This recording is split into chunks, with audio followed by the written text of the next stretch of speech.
Road లో ఒకసారి మీరు చూసుకుంటే ఇక్కడ బురద ఏ విధంగా ఉందో చూడండి. కార్ అంతా ఖరాబ్ అయింది. నిన్ననే 500 పెట్టి సర్వీసింగ్ చేయించినాం.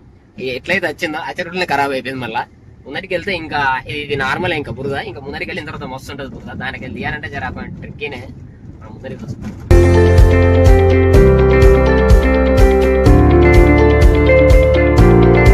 ఫ్రెండ్స్ ఒకసారి మనం చూసుకుంటే ఈ విధంగా ఉంటది మా సైడ్ రోడ్. మొత్తం బురద, మొత్తం వాటర్ తో నిండి ఉంటది. మళ్ళీ ఇంకా ముందర చూసుకుంటే అది పెద్ద సముద్రం లేకున్నా, సముద్రం కాదు అది బురద, ఒక చిన్న కాలువ లెక్క రోడ్ మీద. ఇవి చూడండి ఫ్రెండ్స్, దీంట్లోకి వెళ్ళి పోవాలి.